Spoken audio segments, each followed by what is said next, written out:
नमस्कार दोस्तों, स्वागत है आपका मंथली करंट अफेयर्स की इस क्लास में। आज हम कर रहे हैं मंथ मार्च 2026 का करंट अफेयर्स और आज हमारी जो है यहाँ पे फर्स्ट क्लास है। यहाँ पे हम इस क्लास के अंतर्गत क्वेश्चन नंबर 1 to 5 करेंगे विथ डिटेल एक्सप्लेनेशन के साथ, ठीक। एमसीक्यूज के माध्यम से विस्तृत व्याख्या सहित सारे प्रश्नों को यहाँ पे करेंगे।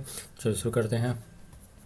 तो आज की क्लास का हमारा फर्स्ट क्वेश्चन है, 2 मार्च 2026 को नई दिल्ली में, ठीक, 2 मार्च 2026 को नई दिल्ली में आयोजित 11वें रायसीना डायलॉग का आयोजन किया गया। इसमें किस देश के राष्ट्रपति मुख्य अतिथि रहे? क्या प्रश्न है आपका?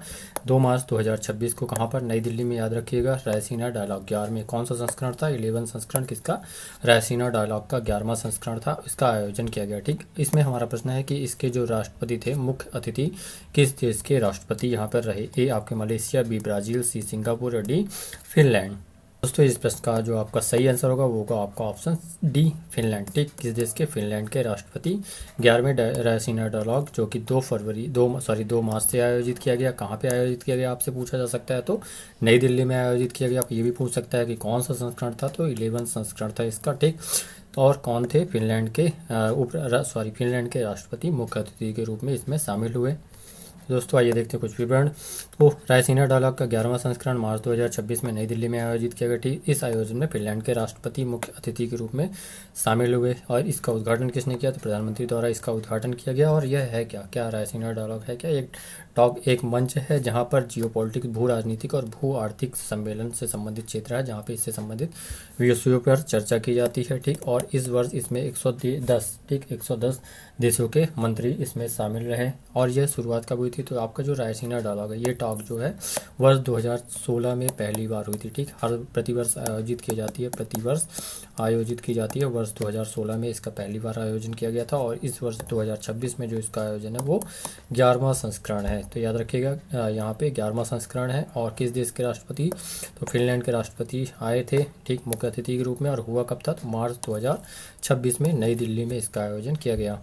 हमारा अगला क्वेश्चन है क्वेश्चन नंबर 2, 25 से 28 फरवरी 2026, ठीक, इस अवधि में राष्ट्रीय आरोग्य मेला, ठीक, कौन सा मेला आपका? राष्ट्रीय आरोग्य मेला का आयोजन कहाँ पर किया गया? किस राज्य में किया गया? किसका? 25 से 28 फरवरी 2026 की अवधि में राष्ट्रीय आरोग्य मेले का आयोजन कहाँ पर किया गया? ए आपका है उत्तर प्रदेश, बी महाराष्ट्र, सी गुजरात और डी मध्य प्रदेश।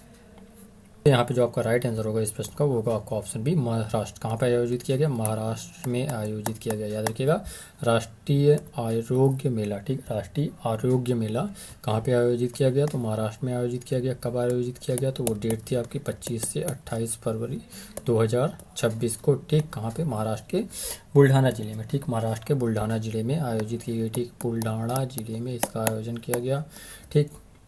अब कभी पूछता है कि इसका उद्घाटन, वैसे तो राष्ट्रपति द्रौपदी मुर्मू ने इसका उद्घाटन किया था। किसने उद्घाटन किया था?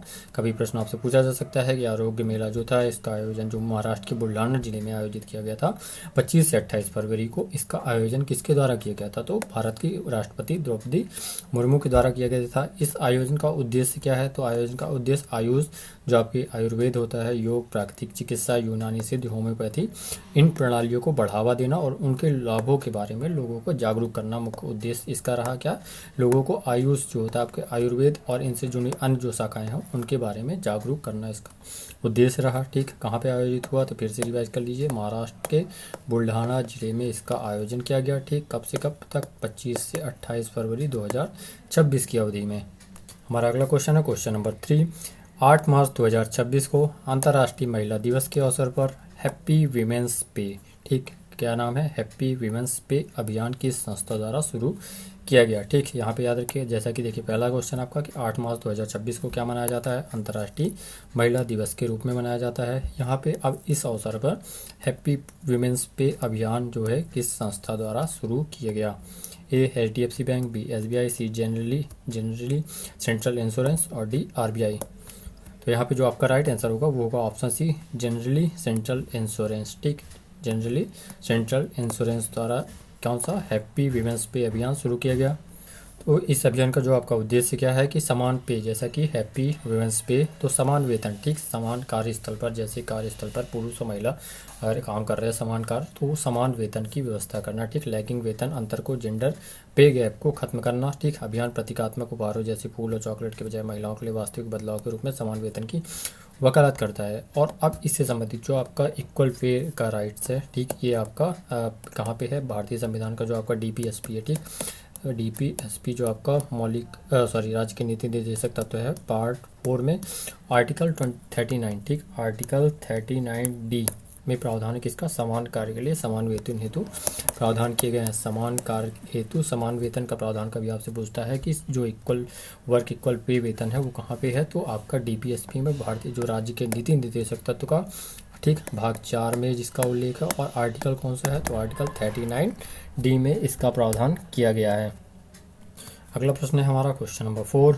क्वेश्चन नंबर 4 क्या है आपका, 6 मार्च 2026 को आयोजित मुख्य वसंत उत्सव चापचर कूट, कौन सा उत्सव है आपका, चापचर कूट का आयोजन किस राज्य में किया गया, ठीक, कब, 6 मार्च 2026 को चापचर कूट का जो आयोजन है, जो उत्सव है, इसका आयोजन किस राज्य में किया गया, ए मणिपुर, बी मेघालय, सी मिजोरम या डी असम। दोस्तों यहाँ पे जो आपका राइट आंसर होगा वो होगा ऑप्शन सी, मिजोरम में। कहाँ पे, इसका आयोजन किस राज्य में किया गया, मिजोरम में किया गया, ठीक। मिजोरम में मनाया जाने वाला एक यह उत्सव है हर साल मार्च में, जब झूम खेती होती है। झूम खेती जैसे कि जो कि खेती का एक प्रकार है, ठीक, स्थानांतरित कृषि का एक प्रकार है जो मुख्यतः असम और पूर्वोत्तर के राज्यों में देखने को मिलती है, ठीक। तो उसी के तहत मार्च के हाथ सफाई के बाद जो बसंत का आगमन होता है उसके प्रतीक के रूप में इस त्यौहार को मनाया जाता है, ठीक।